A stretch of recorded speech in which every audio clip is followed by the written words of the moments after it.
ಎಷ್ಟು ಚೆನ್ನಾಗಿ ಇವರ ಪಾತ್ರ ಮೂಡಿ ಬರುತ್ತಿದೆ ಅಂದ್ರೆ ಪ್ರತಿಯೊಬ್ಬರಿಗೂ ಕೂಡ ರಾಘವೇಂದ್ರ ಮಹಾತ್ಮೆ ಧಾರಾವಾಹಿ ಇಷ್ಟ ಆಗಿದೆ. ಈಗ ಸದ್ಯಕ್ಕೆ ಪ್ರತಿದಿನ ಬರುತ್ತಲ್ಲ, ವೀಕೆಂಡ್ ಶನಿವಾರ ಭಾನುವಾರ 1 ಗಂಟೆಗಳ ಕಾಲ ಎಪಿಸೋಡ್ 6 ರಿಂದ 7 ಗಂಟೆ ತನಕ ಬರುತ್ತೆ.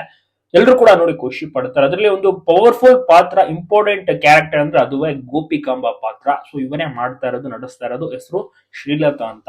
ತುಂಬಾ ಚೆನ್ನಾಗಿ ಅಭಿನಯ ಮಾಡ್ತಿದ್ದಾರೆ.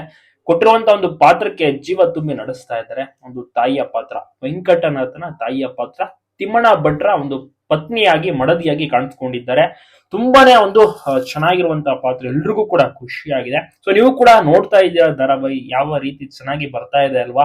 ಈಗ ಮದುವೆಯ ಕ್ಷಣ ಸಹ, ವೆಂಕಟನಾಥನ ಮದುವೆಯ ಕ್ಷಣ ತುಂಬಾ ಚೆನ್ನಾಗಿ ಚಿತ್ರೀಕರಿಸಿದ್ದಾರೆ. ಕಥೆ ಆಗಿರ್ಬೋದು, ನವೀನ್ ಕೃಷ್ಣ ಅವರ ನಿರ್ದೇಶನದಲ್ಲಿ ಸೂಪರ್ ಆಗಿ ಮೂಡಿ ಬರ್ತದೆ. ಎಲ್ರಿಗೂ ಕೂಡ ಇಷ್ಟ ಆಗ್ಬಿಟ್ಟಿದೆ.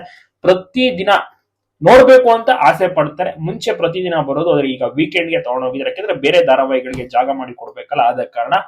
ಕಥೆಯಲ್ಲೂ ಸಹ ಒಳ್ಳೊಳ್ಳೆ ಟ್ವಿಸ್ಟ್ ಗಳು ಇದೆ. ಮುಂದೇನಾಗುತ್ತೆ ಅಂತ ಜನರು ಕಾಯ್ತಾ ಇದ್ದಾರೆ. ಮದ್ವೆನ ನೋಡಕ್ಕೆ ಕಾಯ್ತಾ ಇದ್ದಾರೆ. ಈಗಾಗಲೇ ನಿಶ್ಚಿತಾರ್ಥ ಸಹ ನಡೀತು. ಮದ್ವೆ ಎಪಿಸೋಡ್ಗಳು ಕೂಡ ಬರುತ್ತೆ. ಶ್ರೀಲತಾ ಅವರ ನಟನೆಗೆ ಜನರು ಫಿದಾ ಆಗಿದ್ದಾರೆ. ಚಿಕ್ಕವರಿಂದ ಹಿಡಿದು ದೊಡ್ಡವರ ತನಕ ಎಲ್ಲರೂ ಕೂಡ ಧಾರಾವಾಹಿಯನ್ನ ಇಷ್ಟಪಟ್ಟು ನೋಡ್ತಾರೆ. ಪ್ರಮುಖವಾಗಿ ಈಗಿನ ಯಂಗ್ಸ್ಟರ್ಸ್ ಗಳು ಸಹ ಈ ಧಾರಾವಾಹಿಯನ್ನ ನೋಡಿ ಇಷ್ಟಪಟ್ಟು ಫಿದಾ ಆಗ್ಬಿಟ್ಟಿದ್ದಾರೆ. ಅದರಲ್ಲೂ ದೊಡ್ಡವರಿಗೆ, ಸೀನಿಯರ್ಸ್ ಗಂತೂ ತುಂಬಾ ಅಂದ್ರೆ ತುಂಬಾನೇ ಈ ಒಂದು ಧಾರಾವಾಹಿಯ ಮೇಲೆ ರೆಸ್ಪೆಕ್ಟ್ ಇದೆ. ನೀವು ಕೂಡ ನೋಡ್ತಾ ಇದ್ದೀರಾ. ನಿಮ್ಮ ಅನಿಸಿಕೆ, ಇವರ ನಟನೆ ಹೇಗಿದೆ? ಕಮೆಂಟ್